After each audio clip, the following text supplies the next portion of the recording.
जब बजट में नेहरू और इंदिरा गांधी का जिक्र आ जाए तो समझिए कि बजट में कुछ था ही नहीं।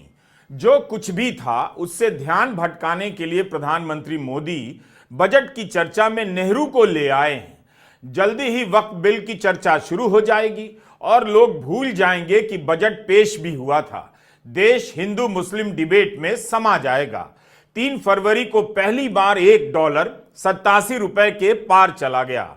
रुपया लगातार कमजोर होता जा रहा है और बाजार का गिरना जारी है। जिस मिडिल क्लास के टैक्स बचे हैं उसका पैसा शेयर बाजार में स्वाहा हो रहा है। आपकी कमाई और आपकी बचत में आग लगी है और मीडिया आपको बजट की खबरों से यकीन दिलाने में लगा है कि मिडिल क्लास के अच्छे दिन आ गए।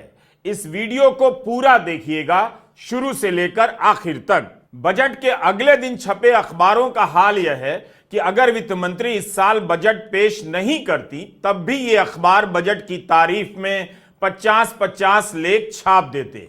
जिस तरह से 12 लाख की सालाना आमदनी पर जीरो टैक्स के फायदे को लेकर रिपोर्टिंग हुई है, अखबारों में स्पेशल पेज बने हैं, एक्सपर्ट ने लिखा है, उसे देखकर लगता है कि बजट के दिन अखबार के दफ्तर में जो भी मौजूद था उससे इसके फायदे पर लेख लिखवा लिया गया है।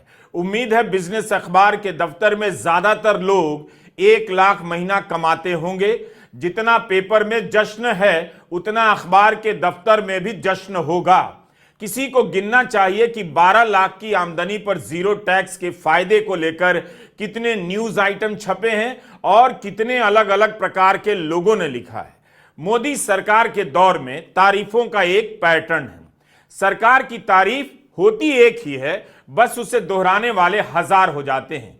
इसलिए सरकार की तारीफ बोरिंग हो जाती है और संदेह होता है क्योंकि उसमें कोई वैरायटी नहीं होती।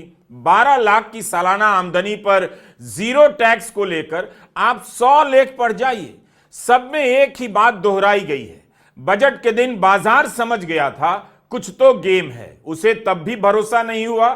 3 दिन बाद सोमवार को उसकी घबराहट से पता चल गया, बाजार को अब भी भरोसा नहीं हो रहा है। प्रधानमंत्री मोदी भी दिल्ली की चुनावी सभा में बजट की तारीफ बिना इंदिरा गांधी और नेहरू के नहीं कर सके। बस यह बताना भूल गए कि इंदिरा गांधी के समय टैक्स के 11 स्लैब हुआ करते थे और मोदी जी के समय टैक्स के स्लैब बढ़ते बढ़ते 10 तक संख्या पहुंच गई है। प्रधानमंत्री मोदी ने कहा कि इंदिरा गांधी के समय 12 लाख कमाने वाले को 10 लाख का टैक्स देना पड़ता था। इंदिरा गांधी के समय के 12 लाख और 50 साल बाद के 12 लाख में कितना अंतर हो जाता है।